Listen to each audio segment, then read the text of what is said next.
Greetings from the Dark Continent, Conscious Caracal here, or Adams Van Sale, here to shine a light on the goings-on down south, and here to help me illuminate some of the things going on here at the southern tip of Africa is someone that a lot of my listeners will definitely know from his writings and also from his banter online, and that is David Bullard, public enemy number one. It shifts between him and other people, but he's usually up there on the list. I don't think, Mr. Bullard, you need a massive introduction. Like I said, I think a lot of people already know your work. I know a lot of my listeners read your work on Politics Web, but maybe just a very brief for people that don't know, and specifically my international listeners as well. So David Bullard is a veteran South African columnist, author, TV presenter, and celebrity public speaker known for his controversial satire and also frank and political analysis. So welcome on the show, Mr. Bullard. I'm looking forward to it, and it's been a show I've been wanting to do for a while. Cheers. Thanks, Ernst. Cheers. Yes. All right, so let's start off with something very simple, and that is I gave the little bio of your work and what you've done over the years, but maybe a little bit more of an abstract question, maybe how you see yourself in the South African milieu, in the South African like the South African commentary scene. Are you a jester? Are you a frank critic? How do you see yourself archetypically? Well, I think, thanks very much for inviting me. And, we're delighted to be here. I think what I should say is that I actually am not a journalist. A lot of people say you're a journalist. I'm actually what I would call a columnist. And I really came to it midlife. I mean, I started life as a financial market guy. I spent 25 years in financial markets. And I sort of literally segued, 1994. So I was 42. When I started writing a column for the Sunday Times. And I was still running a company then. So for about 3 or 4 years, I was writing a column for the Sunday Times, but I was also running a business in derivative markets. And then I got fed up, frankly, with derivative markets. Fortunately, at the time of the Asian financial crisis, so that derivative markets almost ceased to exist about a year after I left them. And I literally sort of moved full time into writing in about 1997. So I've been writing the column since 1994. Then I started writing about travel, cars, wine, essentially anything that didn't require an awful lot of thought and came with an awful lot of freebies. And that was my idea of good journalism. Do something where you're going to be flown overseas twice a month to drive a very powerful car in Spain or France, or you're going to get sent to a game reserve or something like that. But the column, which really sort of cemented the thing, the Out to Lunch column, which started in the Sunday Times in 1994, was initially, it was in the financial sector, as you probably remember, on the third part of the paper, and was sort of supposed to be related to financial markets. And you can't write about financial markets every week. So I sort of veered off quite quickly and started writing about politics. And obviously, as we just become a democratic country after the first elections in 94, there was quite a lot to write about. And I thought, well, there's no point in just reporting stuff because that will make you a journalist. So comment on it and perhaps be just a little bit rude, or maybe, just push the buttons a little bit and see what happens. And that's really how it all started. So, and it got quite a good following. I mean, initially, I think the column was fortnightly, if my memory correct. It became weekly very quickly. And it ran eventually for 14 years in the Sunday Times. And I think, back to your question, it became a bit of jester. It was under a title called Sunday Satire, but it wasn't really satire. Some of it was satire. Some of it was comment, but what people mostly said to me after they read the column, and they said, "Oh my Dave, we read your column and it was amazing. It's exactly what we'd be discussing at dinner the night before."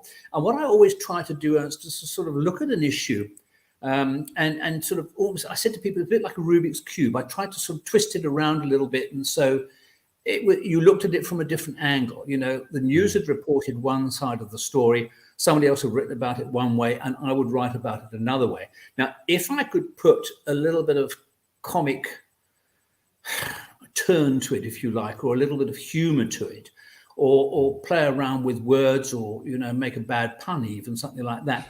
I quite enjoyed doing that, and that sort of really became a feature of the Out to Lunch column. That it contained a message. There was a sort of sting in the tail very often, but you could have a bit of a giggle reading it.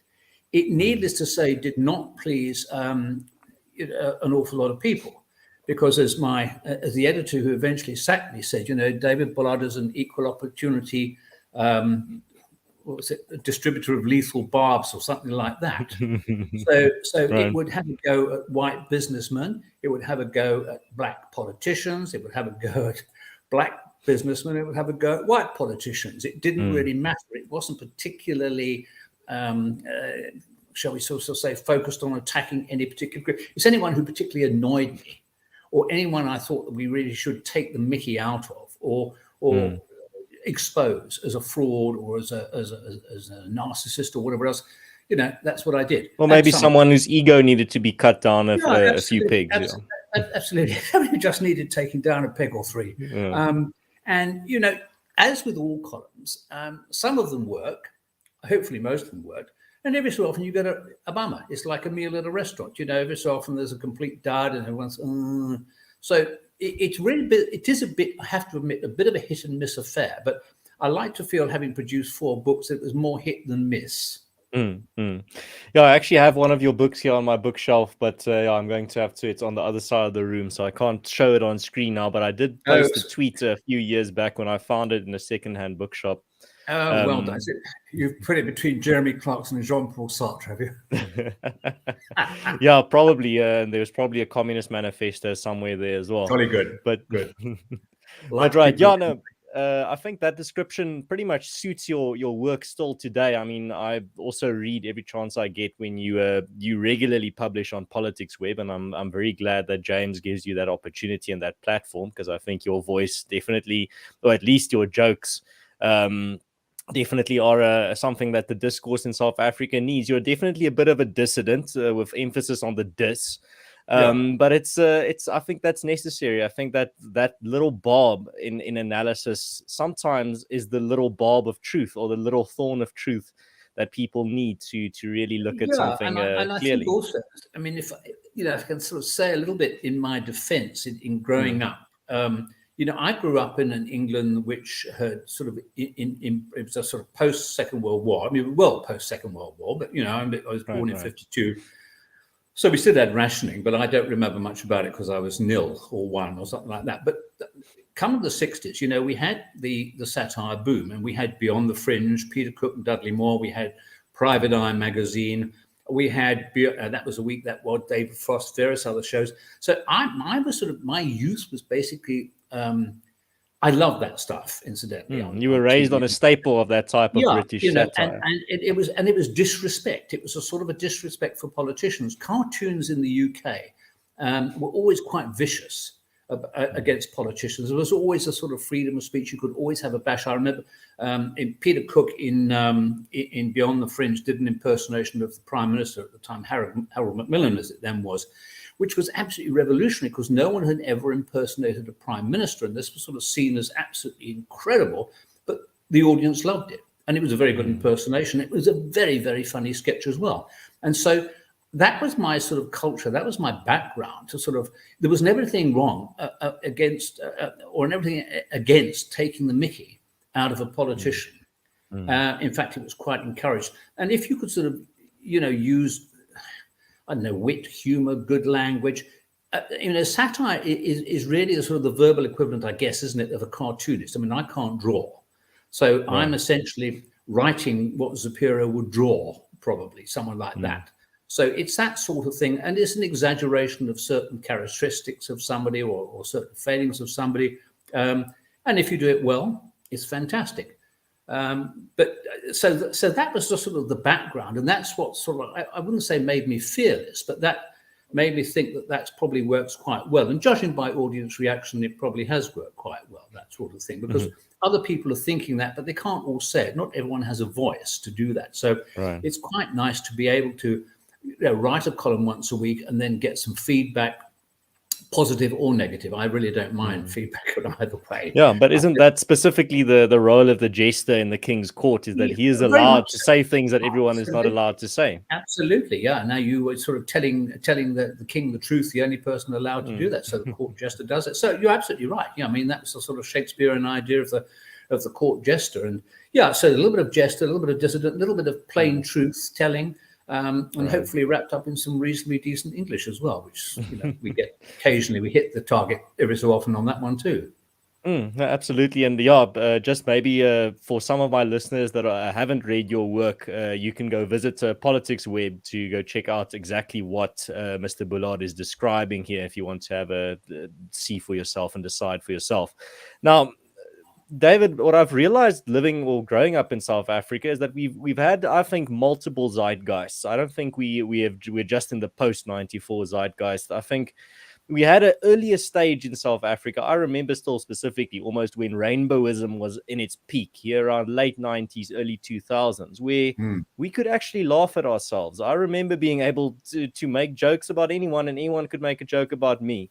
And I remember that it was almost mutually accepted all across South Africa that there was almost like a stereotype that South Africans can laugh at themselves. It was almost something we prided ourselves on up until a certain point. Then it just all changed. Then we couldn't laugh at ourselves anymore. Then we became very serious, but we also lost our sense of humor completely. It seems like the only type of jokes we're allowed to tell are the ones that have gone through a bureaucratic process of checking, as if they've been approved by the regime itself. And it seems like we've just normalized it. But I'm sure you remember that time as well, where South Africans almost mentioned with pride that, we have a lot of problems, but at least we can laugh at ourselves. Yeah, I think so. Look, I don't totally agree because I think that most South Africans can laugh at themselves. I think what we've done is we've gone to a phase now, very much like America and the UK. We're sort of following the politically correct thing. I think most people that I interact with have got a very good sense of humor and can tease me as much as I can tease them without anyone going to the police station and reporting a hate crime or anything like that. But I think what we're getting to now is institutionalized censorship, in the sense that, if you're looking at, let's say, mainstream media, and I'm not bashing mainstream media other than the fact that they obviously have to get clicks, they obviously have to make money, and they have to say things which will keep the regime happy in a certain way. Right. And I think that's why many of them have lost support and have lost respect, because we do, as a nation, have a great sense of humor. I mean, you only have to sort of see the reaction to what the appalling floods done in Natal and some of the comments that I've heard on phone-in radio shows, and some of the comments about what is happening with the ANC and with Eskom, etc., etc.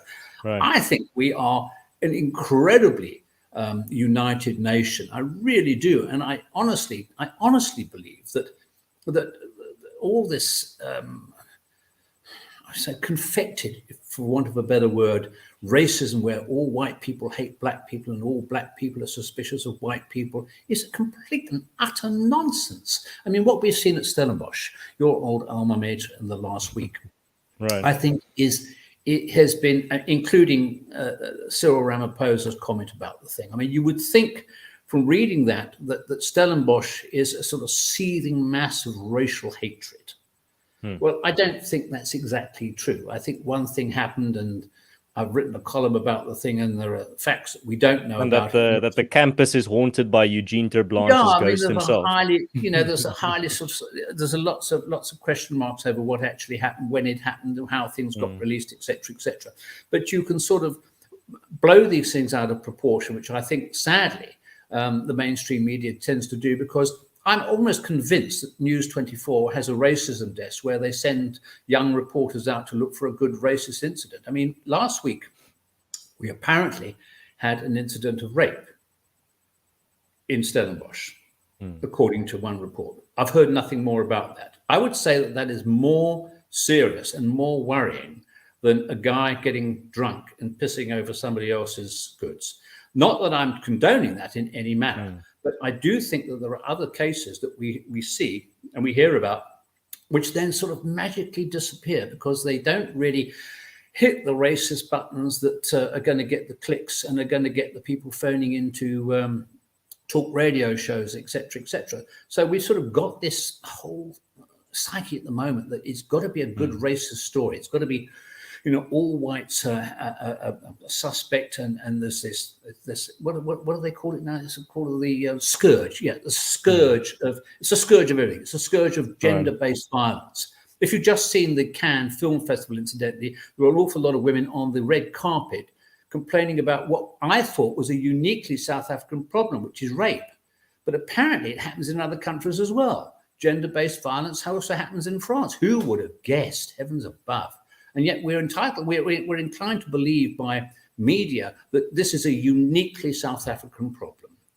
And that all men are toxic and not to be trusted and whatever. And you keep putting stories like that out. I mean, it's complete and utter nonsense. Well, there's a word for it. They call it mean world syndrome, where because all the papers, well, back in the day, just the papers had an incentive to put negative stories on the front page. Everyone got a twisted perception about how chaotic and negative and horrible the world actually was. I mean, if a serial killer goes out and kills 12 people, that's going to be a front page story. But if someone saves 12 people from the floods in KwaZulu-Natal, that's not going to be the front page story. It might be on page 2. Yeah. That's the thing, and it's exactly the same thing with incidents of racism and incidents of hatred in South Africa.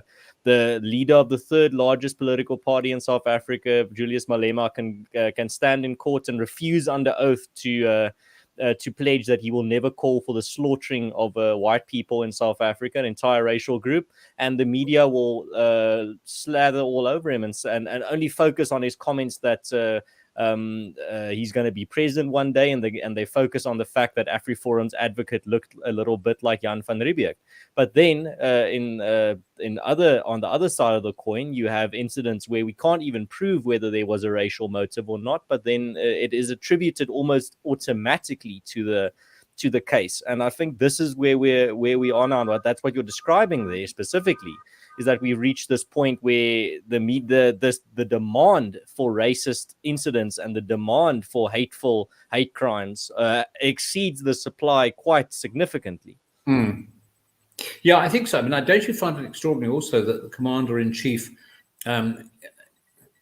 has suddenly acquired enormous wealth, has his name linked, and I do think there are some exceptionally good investigative journalists, incidentally, around the place. I think that's one of the strengths of this country.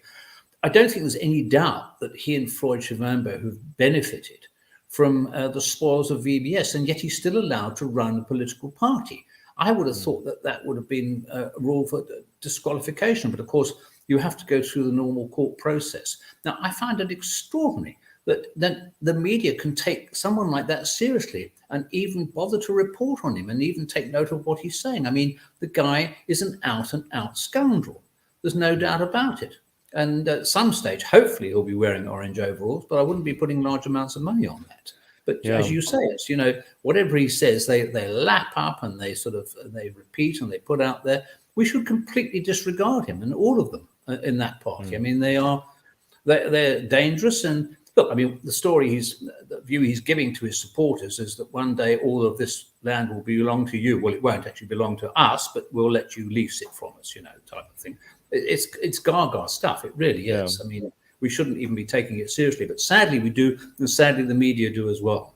Yeah, and while we're on that topic of hate and hate speech and offensive speech that hurts people's feelings, we've had a lot of topics recently in the South African discourse concerning freedom of speech. Firstly, there was the case of the old South African flag, the appeal that AfriForum is doing now of the banning of the old South African flag. I was the spokesperson for that campaign, so I know it intimately. And then also we had the hate speech bill, something a little more under the radar, a little bit more insidious, that oral submissions were submitted for last week. Now, that all comes down to the premise and the foundation of freedom of speech. It's all chipping away at that foundation. And as someone that does write satire, as someone that does frequently offend groups or individuals, what is your stance on freedom of speech, and why do you think it's important? Because I assume you think it is a very integral part of the entire South African system. Well, I think it's governed already by various laws. I mean, I'm certainly not allowed, or no one is allowed, to write an article which is going to cause the overthrow of the government. It's going to cause incite people to kill a certain part of the community or of society, and those are common sense laws. But Scotland is also going through this, and England is looking at it. Scotland's got to think. Hate laws are now becoming. If I say something and you get upset, and you report me, the law is on your side, not on my side, because you were offended by something I said. Well, now that is complete nonsense. I mean, I'm afraid, I'm sorry, I will be one of the first to be prosecuted on that, because I actually don't give a damn whether you're offended or not. And as Gareth Cliff once said to me, you can either take offense or give offense. You can decide what you want to do. I'm not out to give offense, but if you take offense from me, well, then help yourself. You take as much as you want.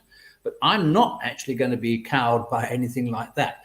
I do think that, we have enough laws in this country to stop people writing something which is incendiary, and the sort of, the classic case of crying fire in a crowded cinema. That is a reasonably sensible legal principle. But if I'm saying something, for example, if you're going to accuse me of, I don't know, being transphobic, simply because I've said that I actually do not believe that men can have babies.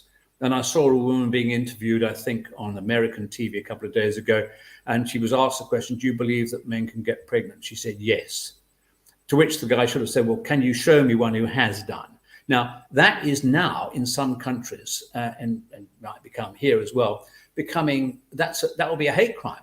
For me to deny that men can get pregnant, well, I'm actually going to continue to deny that men can get pregnant, because I think it's a complete and utter load of cobblers.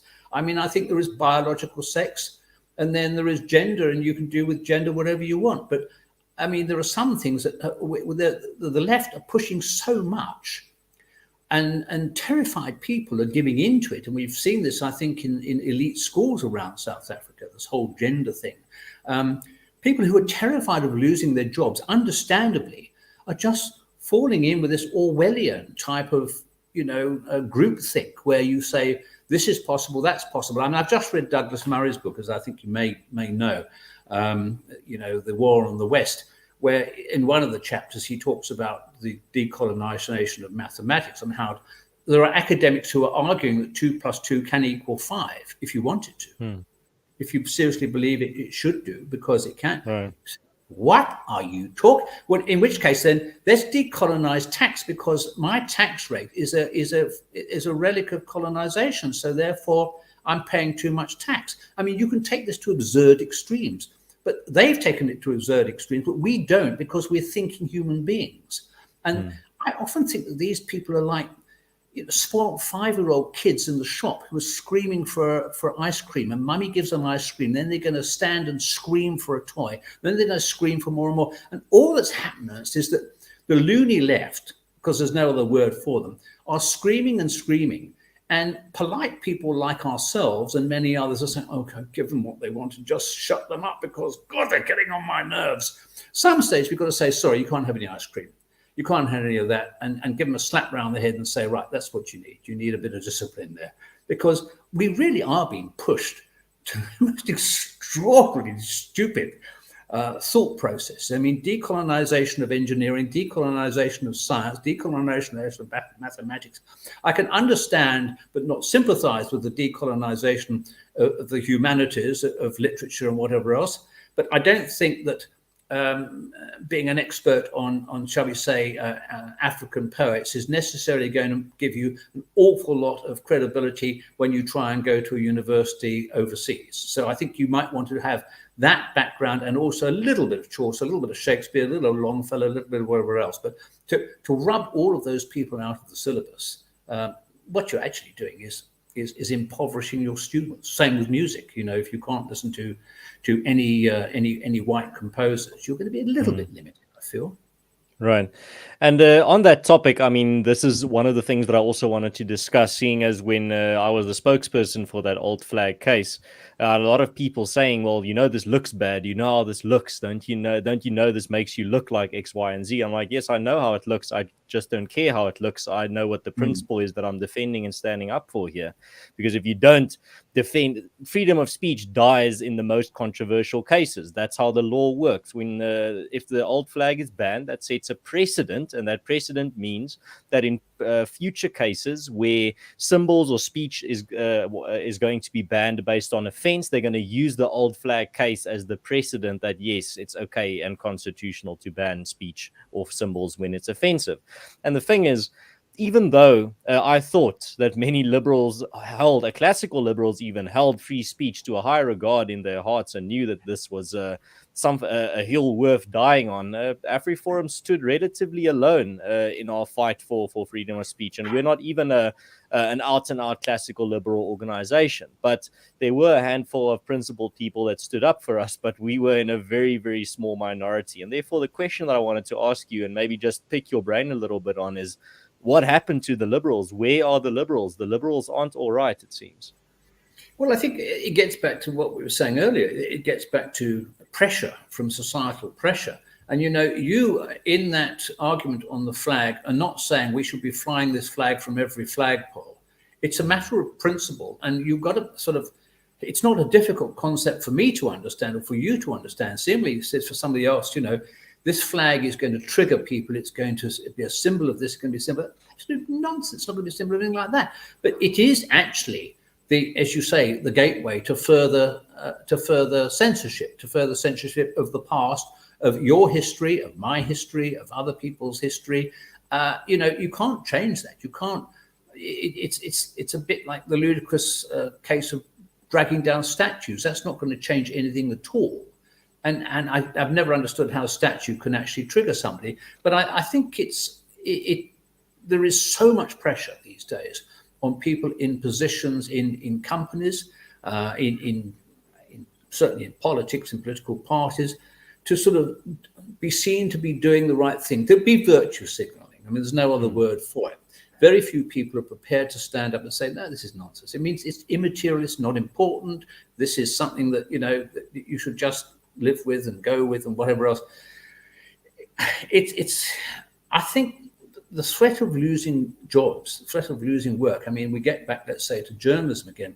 There are certain things that you have to do now in a mainstream journalism. Certain things you have to say, certain things you have to believe in, and you have to parrot. Whether you believe in them or not is actually immaterial. You've got to say the party line, the official narrative. Whether it's about COVID, whether it's about the flag, whether it's about politics, you've got to actually go down that road. You can't express your own view. And if you do, you must expect to be out of work by next Monday. That is quite a heavy persuasive influence, isn't it, on people? Yeah, so, it's that principle of the nail that sticks out gets the hammer. Yeah, and I think you were saying earlier, that freedom of speech is now almost a luxury item. It's almost like something that only the very, very stupid or the very wealthy can afford. If you've got nothing fortunate. To lose, the very fortunate. If you've got nothing to lose and you can't be sacked, I mean, if you're an Elon Musk, for example, then you're fine. But most other people in the education system and in newspapers and in the workplace, particularly I think in the workplace, in the corporate workplace, where you really have to sort of kowtow now and believe everything that you're told and everything that is politically correct, you will lose your job. You will not be employed. It will go on your resume, you were a troublemaker, etc. We need more troublemakers. And that's what it's all about. You actually need people to sort of go and stir things up and make people think. But it's not very fashionable to think these days. Or it's not, put it this way, it's not very profitable to think. No, absolutely. And I think you understand that better than anyone, seeing as you've had your fair share of exiles. Yes. Seeing Though I have to say, I mean, they've always done me quite well. I mean, the Sunday Times one is now, 14 years ago. And I immediately, actually, funnily enough, I already booked a holiday. So I went to Italy and I had a villa. I'd hired a villa in Umbria. And I came back to 3 jobs which have been offered after I got booted from the Sunday Times.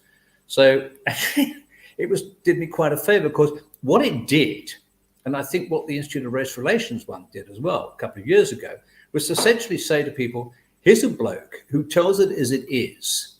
Take it or leave it. You don't have to like him. Take it or leave it. But he actually at least has got the balls to tell it like as it is.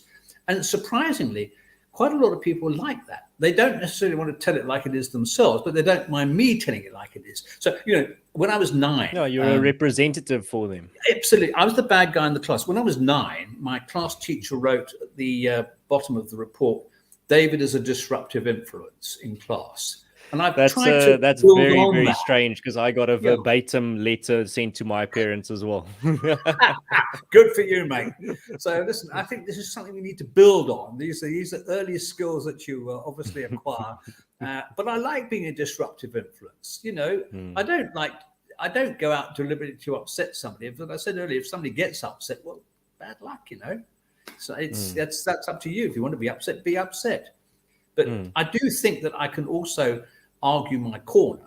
Every so often I have to say that every so often I'll write something just for the hell of it, just to annoy people, and I don't necessarily believe it, because I think it needs to be said. Something that goes out there doesn't happen very often, but sometimes one writes something just to sort of like throw a bit of petrol on the fire. Why not? That's what a column's all about. Yeah. But by and large, I do believe what I write. No, absolutely. And that's the thing, is that I think what you said earlier touches on something very important, that there are many people that aren't either fortunate enough or wealthy enough or stupid enough to have the opportunity to really speak their mind and under their own name.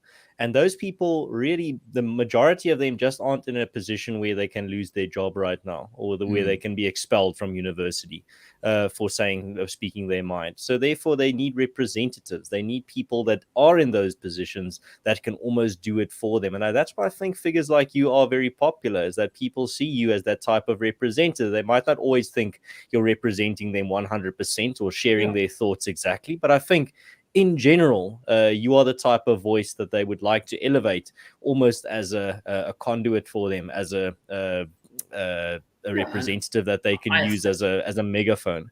Yeah, I think the same also could be said of AfriForum as well. I mean, a lot of people who don't have the voice, or don't have the luxury of doing that, or are not articulate enough to do that, will look at AfriForum to actually represent their interests. And may not support everything you do, may not support everything I say, but that doesn't really matter. But I think it is important to actually have a voice out there. And, in many ways, we're very lucky we can. I mean, you couldn't do this in China. You couldn't do this in Russia. You couldn't do this in North Korea. We do. You might not soon be able to do this in many Western countries. Well, absolutely. I mean, much as one criticizes the ANC at the moment, I am allowed to call the president of the country President Frogboiler, which is a sort of like a caricature thing like that. And I don't take that lightly. I think that one's allowed to do this, and one's allowed to sort of refer to politicians by nicknames and be quite rude about them. And that is a luxury that we have at the moment. But it, in fact, is not just a luxury. It is also the way in which one can get your view over to them. You don't have to go through a lobby group or whatever else. Politicians will understand when somebody is actually attacking them. I mean, whether it happens to be a cartoonist or some heavy articles on something like the Daily Maverick or whatever else, and they've done some very good stuff. Whether it's R.W. Johnson on Politics Web, we all go for the jugular if we believe it's justified to go for the jugular.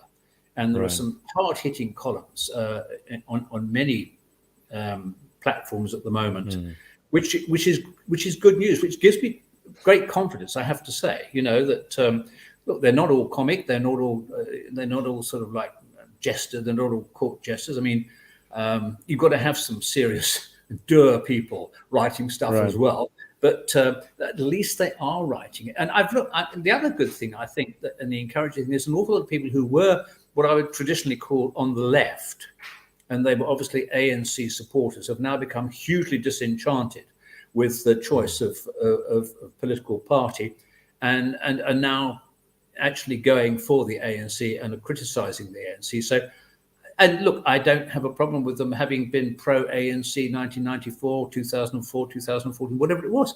But if they're coming round and they're seeing that there are major faults, and I think with the 22 million flagpole thing, I mean, there's some very interesting stuff that's been written on that from people who 10 years ago would never have dreamt of criticising the beloved party.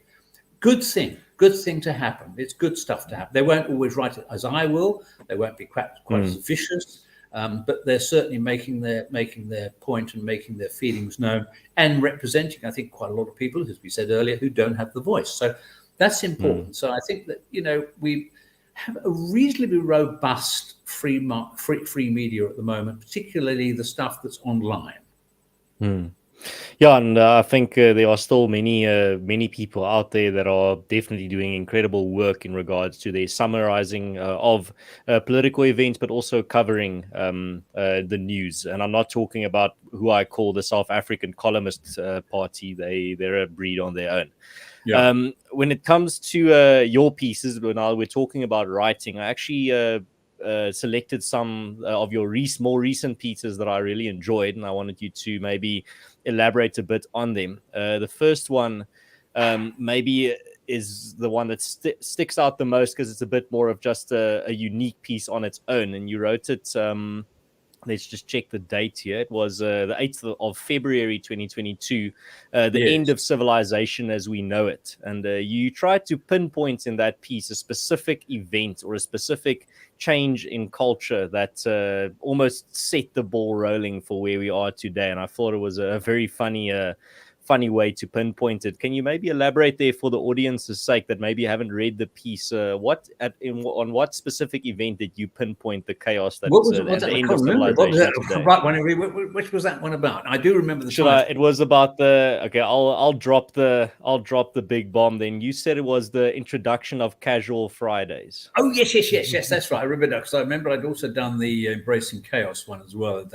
Yeah, I think. I mean, it was very much tongue in cheek, but you know, when I first started working in financial markets, I mean, you wore a suit and you wore a tie, a nice silk tie, and whatever else, and suddenly everyone, you know, starting with Wall Street, I think everyone said, "Well, it's dressed down Friday," and it was very tongue in cheek, but it was essentially the lack of discipline, the removal of discipline, the removal of something that, you know, you felt comfortable with, because when we were all dressed up to be bankers or to be hedge fund managers or to be fund managers or whatever it was, we all knew those were the rules.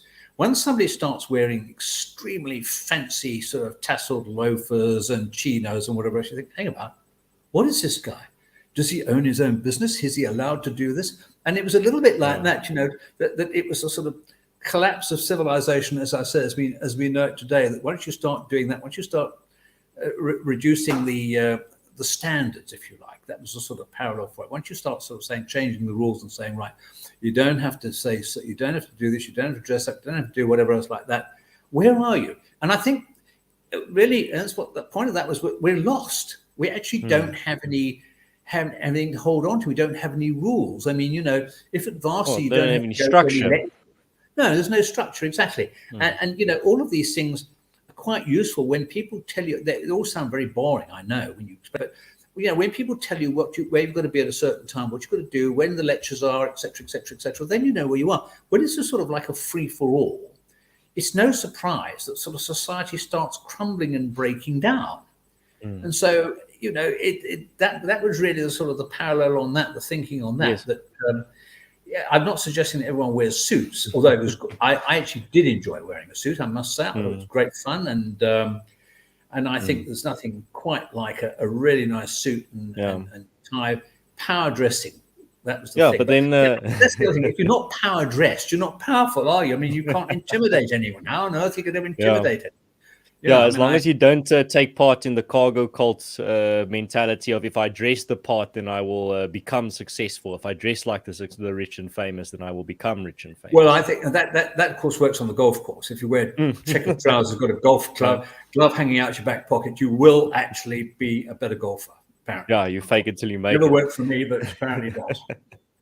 Yeah, and maybe something that I think that's why I enjoyed that piece so much and why I wanted to highlight it is I think another example of that is schools, school attire, all the silly rules that schools actually have. And I mean, in South Africa, we still have a lot of those schools where it's the norm there's a school dress, there's a standard to how your hair can look for girls and Yes. boys.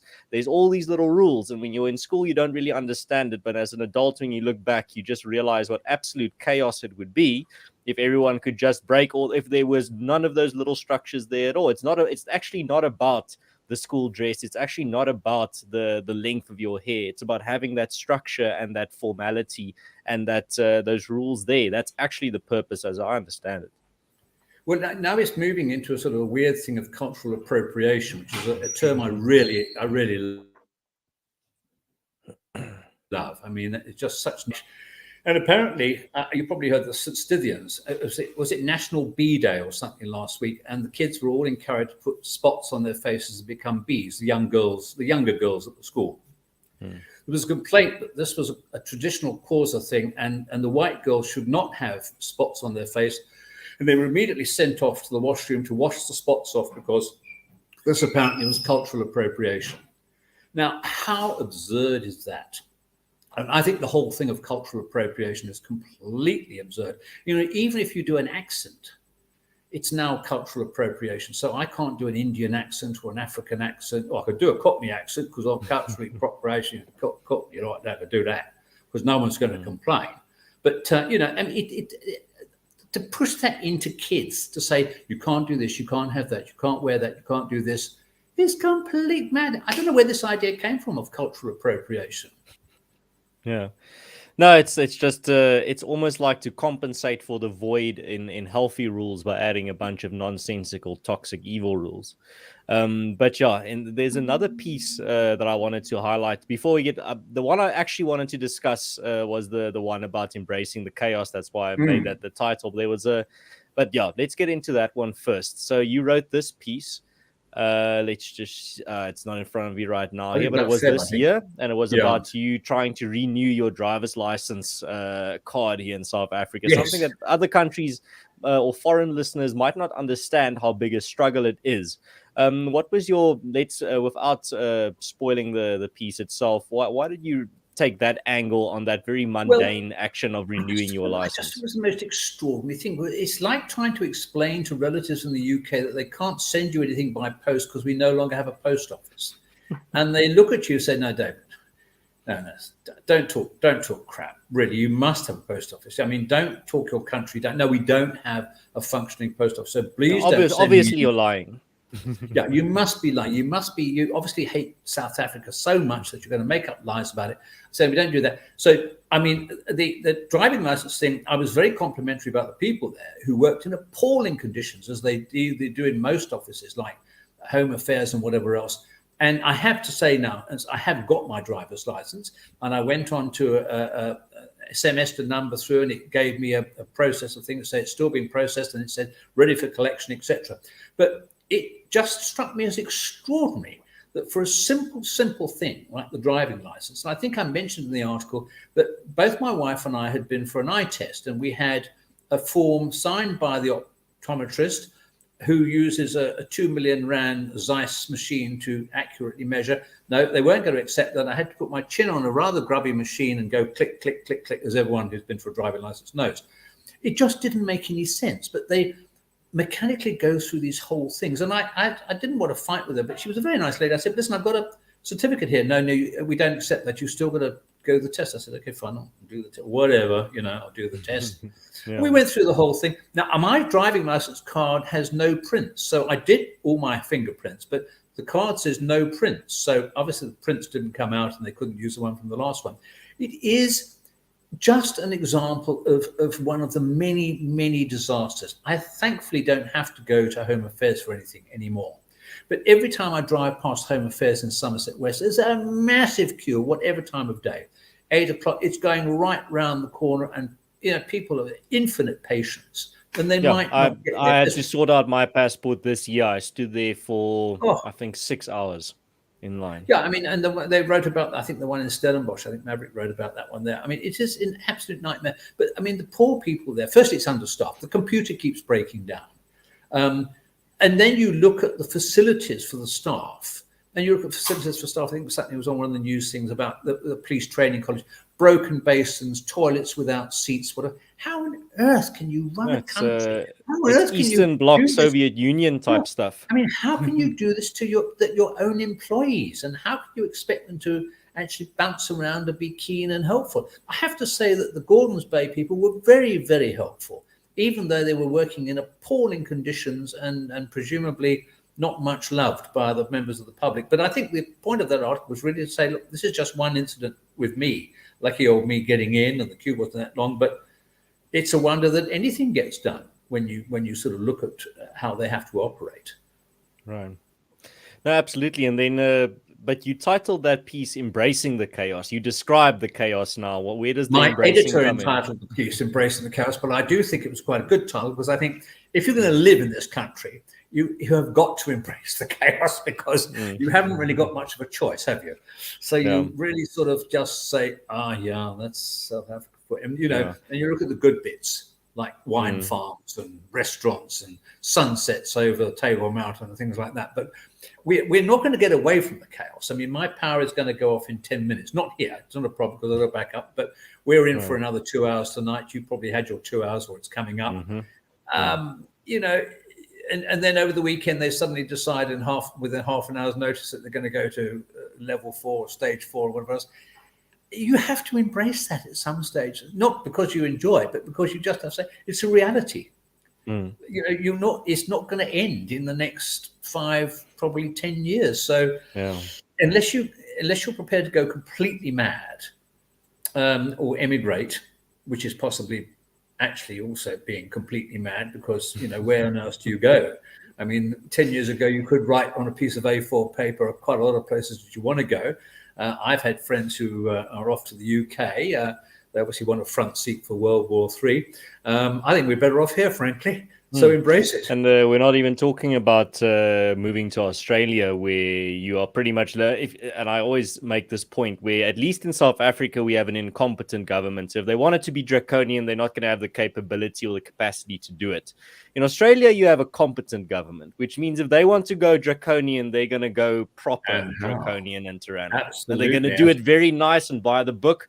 And if they say we're coming to pick you up at your home for interrogation at 10, they're going to be there at 5 to 10. As we saw in Melbourne. No, Ernst, I must say, I shouldn't say this, but I mean, long ago, someone says, why don't you go to Australia, Dave? Why don't you go emigrate to Australia? I said, why on earth would I want to live in a country where I can't bribe a traffic cop? He says, good point. Stay here.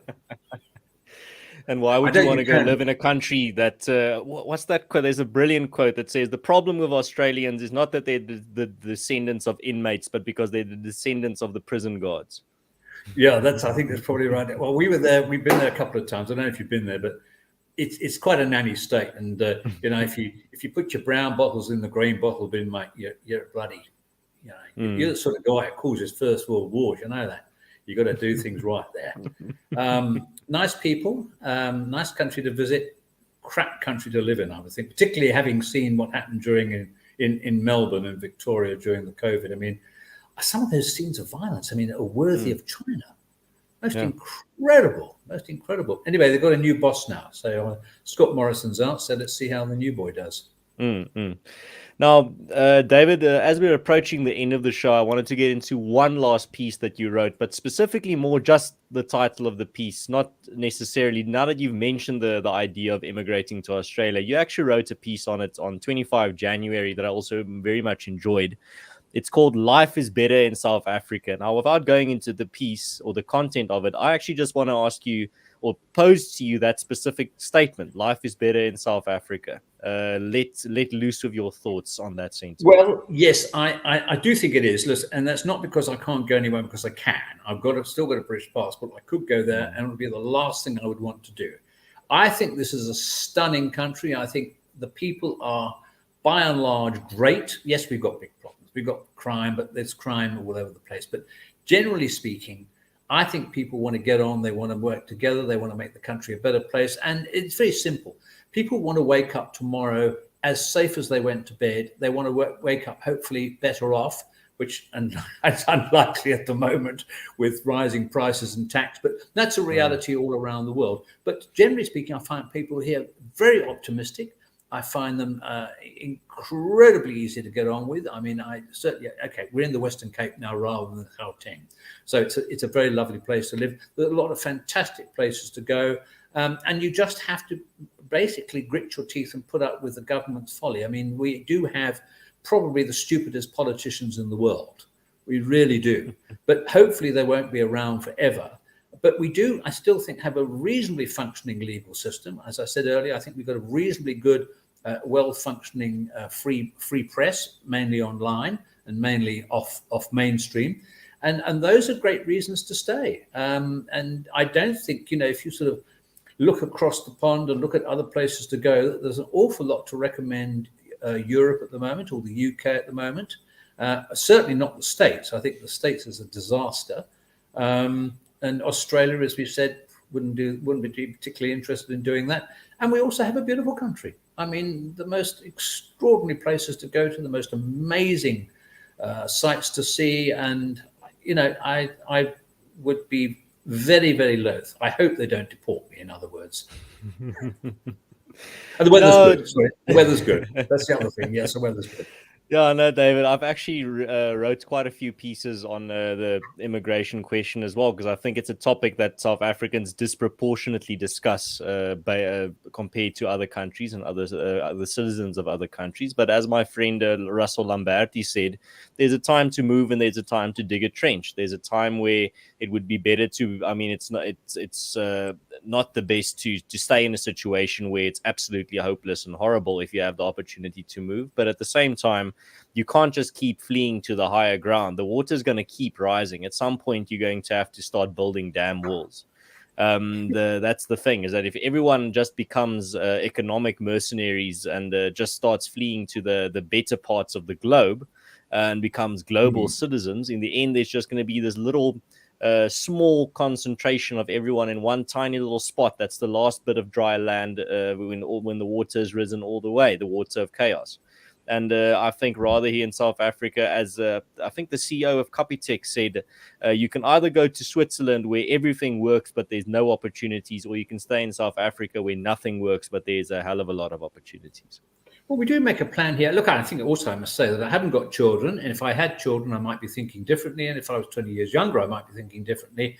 But at the moment, I'm very, very happy to stay. And I think I've emigrated once. I emigrated from England to here, and I have no regrets about that. But I think that it's quite a difficult decision to take. What you're going to do. Yes, there are a lot of very talented people who can work overseas and will get jobs overseas. Whether the quality of life is going to be there, that's a big question. Certainly would not be in most of Europe, where you've got to heat your house from November through to April or May. In fact, the weather today in London was appalling. 16 degrees in London, and it was pouring with rain. It looked horrible.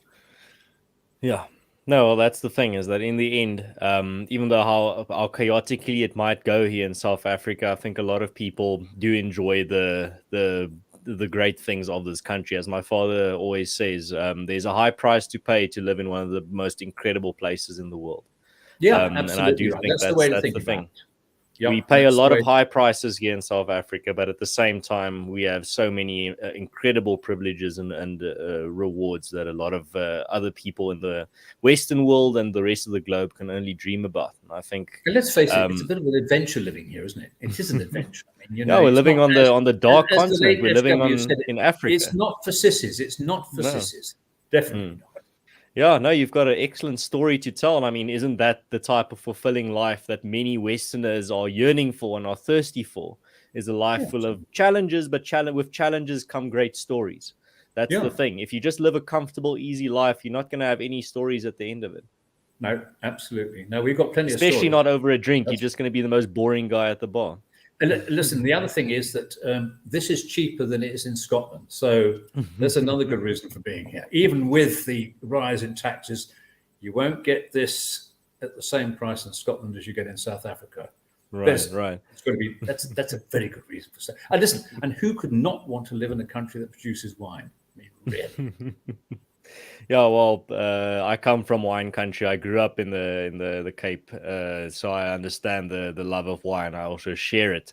David, before we get to the final thoughts, and I do want to give you an opportunity for a hefty final thoughts section, I just want to firstly take the opportunity again to thank the sponsors of tonight's stream. They've sponsored many of the streams prior, and that is a Bidvice, who is the only place in South Africa that sells Bitcoin directly to your self-custody, meaning that unlike a traditional crypto exchange, you don't have to trust anyone to hold your Bitcoin for you. This removes the largest risk associated with Bitcoin. And if you're interested to learn about crypto or Bitcoin, you can go check out their podcast called By the Horns. It's available on Apple and Google Podcasts, Spotify, and YouTube. So even if you don't want to get into crypto right away, you can just go check it out. It's a very interesting podcast if that is your type of field that you still want to learn a bit more about. And then also you can just go to their website and send them any questions that you want regarding crypto. They will get back to you very quickly. But if you are serious about getting into crypto, go check it out. They've got some very great offers for you there. There's a link in the description of this video. So thank you very much to Bidvice again for sponsoring conversations like this. So David, to now get to the final thoughts section of this conversation, it's been very enlightening. I've enjoyed it quite a bit.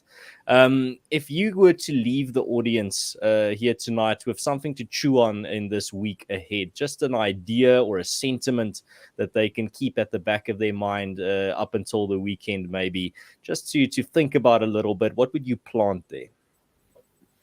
Oh gosh, that's yeah. Well, I think that you actually have to remain optimistic. I mean, it's very easy to say that, but when power goes down and fuel prices go up, etc., there's nothing you can do about certain things. You can't actually have any effect over that. So you really, I think all I'd say, and it sounds terribly trite to say, but is actually, look at your life. Look at what you can do for other people in South Africa. Look at the help you can give other people. If you're in a position to do so, do that, because it will actually come back and reward you. And just celebrate the fact you live in a country as fantastic as this, despite the government. A country as fantastic as this, and the country that will, I believe, have a great future, will turn around. Politics goes through a cycle, doesn't it? I mean, things happen, and you have bad governments, you have good governments. Things are beginning to happen in the ANC, which might be encouraging. They might not. Stephen Curtis wrote a very good piece today on that. But I don't think we should be too despondent. I really don't think that it does anyone any good to actually talk themselves down. You can get terribly sad and terribly worked up and terribly, terribly depressed. And in many ways, it is completely unnecessary. I think you really, unless you're living in Durban and your house has been washed away, of course, in which case you've probably got a very good reason to be depressed. But otherwise, I think we actually are very fortunate in this country. I really do believe that. And I think that most people, the majority of people, are absolutely stunning citizens. Well, David, that's a very wholesome and excellent way to end tonight's conversation. I really enjoyed it. Before I get into the final thoughts from my side, I also just want to say good evening to the Colonel Chris Wyatt here, tuning in from the United States. Thank you very much for your participation in the chat, saying hi. And thank you very much. He says there that all fine and dandy till there, until all your family members, David. Thank you. And the thing here, David, my final thoughts would be exactly to dovetail with yours, is that I think a lot of people online need to spend some time talking to regular people on the street. It was a point that I made in one of my interviews this week when I was on a panel to discuss the Rainbow Nation, and we were talking about racial discrimination, actually. And I said, I actually took the stance, and I said on air that call me controversial, but I think racially discriminatory laws are wrong in principle. And Mighty Jamie, one of the other panelists, didn't agree with me. He thought that racial discrimination is correct and fine and moral if the right targets are targeted by it. But anyway, And I made the point there that if you talk to regular South Africans, not the politically connected elite, not to these guys that have a vested interest in BEE and a vested interest in all the corrupt dealings of the ANC, if you're talking to regular oaks on the street, the regular people that you meet, you get a very different picture than what is painted often in the media and what is regularly painted by politicians and political analysts that are not giving you the full picture. And I think that's something very important. I'm glad that you touched on it there in your final thoughts. Yeah, I think the term racist, I mean, is virtually has lost its value. It's so thrown around so much. It's like Gresham's law of money. I mean, it really is. It is a completely worthless term. It basically means you've just said something I didn't agree with, so boom, like that. I mean, it's become nonsense, and I think it's thrown around, as you say, far too much. And most South Africans, I don't think, harbour a hatred for people of another race. I really don't. I may be being very naive, but I really don't believe it. Certainly not in my experience down here. It's not what I've seen. Well, I'm here in Gauteng, up north, and I can genuinely say that I haven't had that experience either, walking on the streets, not the Twitter streets. But David, thank you very much. Our time is up for tonight, but thank you very much for this excellent conversation.